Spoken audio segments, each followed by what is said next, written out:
कारगिल की जंग और पाकिस्तान के खिलाफ भारत को मिली एक और फतह को आज 22 साल हो गए हैं। वो मई 1999 में गर्मियों का वक्त था, जब भारतीय सेना को कारगिल में पाकिस्तानी सैनिकों की घुसपैठ का पता चला था।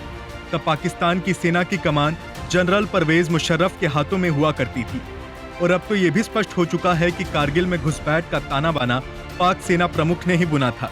लेकिन भारत के वीर सपूतों के हौसले पाकिस्तान के नापाक मंसूबों पर भारी पड़े और भारत ने लगभग हारी हुई बाजी जीत ली थी। आज कारगिल विजय दिवस के अवसर पर हम आपको भारतीय सेना की वीर गाथा सुनाने जा रहे हैं। भारतीय सेना को कारगिल में घुसपैठ का पता एक चरवाहे से लगा था, जो अपने मवेशियों को चराने के लिए पहाड़ों पर गया हुआ था। घुसपैठ देख उसने इसकी सूचना नीचे आकर भारतीय सैनिकों को दी। पाकिस्तानी सैनिकों को भी इसकी भनक लग चुकी थी कि चरवाहे ने उन्हें देख लिया है, लेकिन वे ये सोचकर निश्चिंत हो गए कि वे सादी वर्दी में हैं और चरवाहों के लिए उन्हें पहचानना संभव नहीं होगा। हालांकि खतरे को भांपकर उनके मन में आया कि उन्हें बंदी बना लिया जाए, लेकिन बर्फ से ढके पहाड़ में बनाए बंकरों में रसद की कमी एक बड़ी समस्या थी, जिसकी वजह से उन्होंने ऐसा नहीं किया। चरवाहे ने जब नीचे उतरकर भारतीय सेना को ऊपर संदिग्ध गतिविधियों के बारे में सूचना दी, तो सैनिकों को एक बार के लिए यकीन नहीं हुआ, क्योंकि वे पहले ही वहां का मुआयना करके आ चुके थे, जिसमें उन्हें कुछ भी संदिग्ध नहीं लगा और ऊपर से उन्हें खुफिया सूत्रों से भी ऐसी कोई जानकारी नहीं मिली थी। लेकिन चरवाहे की बात को नजरअंदाज भी नहीं किया जा सकता था और ऐसे में सैनिकों की एक टीम उसे साथ लेकर पहाड़ में ऊपर उस स्थान पर पहुंची, जहां से दूरबीन की मदद से उन संदिग्ध लोगों को और उनकी गतिविधियों को देखा जा सकता था। थोड़ी देर बाद भारतीय सैनिक जब उस स्थान पर पहुंचे, तो वहां पर जो भी उन्होंने देखा उसे देखकर उनके होश उड़ गए, क्योंकि सैकड़ों पाकिस्तानी घुसपैठिए बर्फ से ढकी पहाड़ की आड़ में छिपे हुए थे और उन्होंने वहां अपने बंकर तक बना लिए थे। पहाड़ों में ऊंचाई पर उनकी तैनाती भारतीय सेना के लिए सबसे बड़ी मुश्किल थी। पाकिस्तानी सैनिकों ने सर्दियों के दिनों में खाली पड़े बहुत बड़े इलाके पर कब्जा कर लिया था। उनका मकसद सियाचिन ग्लेशियर की लाइफलाइन NH-1D पर कब्जा कर लेना था।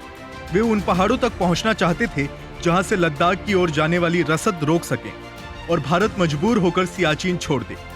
भारतीय सैनिकों को कारगिल में पाकिस्तानी घुसपैठियों की बढ़त का एहसास था और ये बहुत ही मुश्किल ऑपरेशन था, क्योंकि पाकिस्तानी सैनिक पहाड़ियों के ऊपर थे जबकि भारतीय जवान तलहटी में नीचे थे। एक अन्य परेशानी ऊपर ऑक्सीजन की कमी को लेकर भी थी, लेकिन भारत के शूरवीरों के हौसले बुलंद थे, जिनकी बदौलत वे इस जंग में एक बार फिर पाकिस्तान को मात देने में कामयाब रहे। कारगिल की पहाड़ियों में यूं तो 3 मई से ही भारतीय और पाकिस्तानी सैनिकों के बीच झड़पें शुरू हो गई थी और तब सेना को भी इसका अंदाजा नहीं था कि पाकिस्तान ने कैसी फुल प्रूफ तैयारी कर रखी है। भारतीय सेना की रणनीतियों में बदलाव करीब 1 महीने बाद आया, जब 8वीं डिवीजन ने मोर्चा संभाल लिया। कारगिल की लड़ाई में भारत के लिए निर्णायक मोड़ तब आया जब सैनिकों ने तोलोलिंग पर जीत दर्ज की।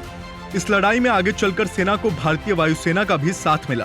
बोफोर्स तोप ने भी जंगे मैदान का रुख किया, जिसने पूरी बाजी ही पलट दी। भारतीय वायुसेना और बोफोर्स तोपों की मदद से पाकिस्तानी ठिकानों को निशाना बनाया गया, जिसके बाद पाकिस्तान का संभल पाना मुश्किल हो गया और अंततः 26 जुलाई की तारीख भी आई, जब भारत ने एक बार फिर पाकिस्तान के खिलाफ जीत की वही इबारत लिखी जो इससे पहले 1965 और 1971 के युद्ध में देखने को मिली थी।